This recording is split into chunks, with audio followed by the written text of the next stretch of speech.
அன்பான தமிழ் சொந்தங்களே வணக்கம். இது உங்கள் பேச்சுரிமை அதிகாரம். கற்பி ஒன்று சேர் புரட்சி செய்கின்ற வரிகளுடன் நம்ம இன்றைக்கி என்ன பார்க்க போகிறோன்னா, ஒரு தமிழகத்தில் கட்சி தொடங்கி ஒரு சில மாதங்களிலிருந்தே தனித்தன்மையுடன் இயங்கும் தமிழ்நாட்டில் 234 தொகுதிகளிலும் தனித்து போட்டியிடும் ஒரே கட்சி அண்ணன் சீமான் அவர்கள்தான், நாம் தமிழர் கட்சி தான். அந்த வகையில் நாம் தமிழர் கட்சி கொஞ்சம் கொஞ்சமாக வளர்ச்சி அடைந்து கொண்டே இருக்கிறது. ஆனாலும் சமீப காலமாக நாம் தமிழர் கட்சி பின்னடைவை சந்தித்து கொண்டே இருக்கிறது. அது ஏன், எதற்காக, எதனால் அப்படி இருக்கிறது என்று அண்ணன் சீமான் அவர்கள் பரிசோதிக்க வேண்டும்.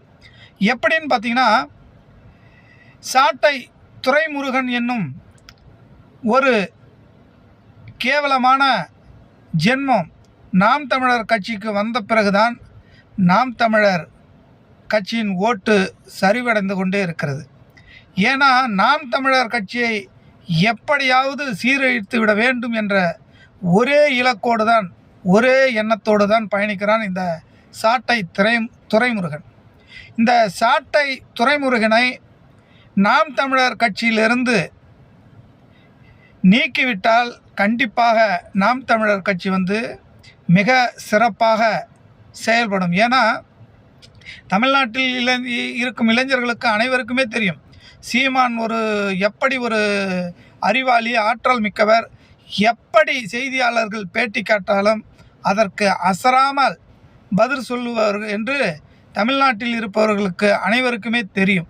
என்னை போன்றவர்களுக்கு கிராமத்தில் கேட்டாலும் சரி, அண்ணன் சீமான் என்றால் சும்மா சுறுசுறுப்பாக சோர்வடையாமல் பதில் சொல்லக்கூடியவர். அந்த கட்சியை கெடுக்கும் விதமாக சாட்டை துரைமுருகன் என்னும் ஒரு சகுனி நாம் தமிழர் கட்சியில் புகுந்திருக்கிறான். கண்டிப்பாக அதை நீக்கினால், அந்த சாட்டையை நீக்கினால் கட்சி வலுப்பெறும் என என்னுடைய எண்ணோட்டம். கண்டிப்பாக அண்ணன் சீமான் அவர்கள் இதனை பரிசீலித்து சாட்டை துரைமுருகனை மிக விரைவில் கட்சியை விட்டு நீக்கி மீண்டும் காளியம்மாள் போன்ற சிந்தனைவாதிகளை, சித்தாந்தவாதிகளை இந்த கட்சியில் சேர்த்து கட்சியை மேலும் வலுப்படுத்த வேண்டும். காளியம்மாள் போன்றவர்களால் தான் நாம் தமிழர் கட்சி தூக்கி நிறுத்தப்பட்டது. ஆனால்